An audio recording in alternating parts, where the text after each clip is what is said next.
कहते हैं हर कहानी में एक सुपर हीरो होता है और इस कहानी का भी सुपर हीरो है शिवानी का पति। शिवानी माँ बाप के गुजर जाने के बाद अपने पति को ही सब कुछ मानती और शिवानी की पति की भी जान अपनी पत्नी में ही बसती। शिवानी शादी के बाद भी हर रोज कॉलेज जाती और उसका पति हर रोज ऑफिस जाता। एक दिन जब उसका पति ऑफिस से आ रहा था तो उसे किसी व्यक्ति ने कहा कि तुम्हारी पत्नी हर रोज आइसक्रीम वाले की दुकान पर रुककर किसी लड़के के साथ आइसक्रीम खाती है।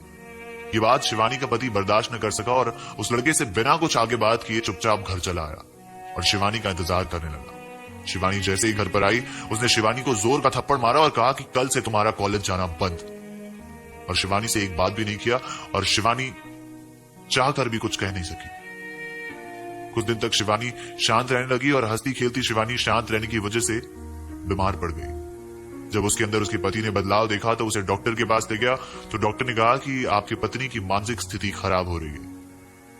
उसका पति कुछ न कह सका और शिवानी को घर पर वापस ले आया। करीब 4 दिन के बाद घर पर एक फटे पुराने कपड़े में एक लड़का आइसक्रीम लेकर आया।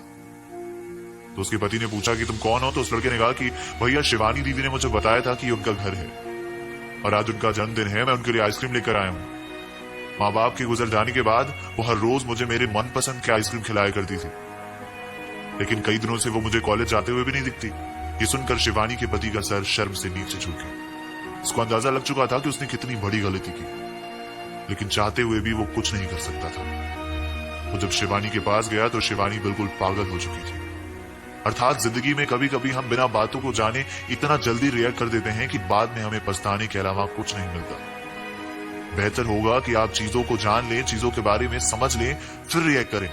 क्या पता आपके चेहरे पर एक प्यारी सी मुस्कान आ जाए। वो कहते हैं ना तेरी शान कम होती न तेरा रुतबा कम होता, जो तूने गुस्से में कहा वो तूने हंस कर कहा होता। अगर कहानी पसंद आई तो शेयर जरूर करना।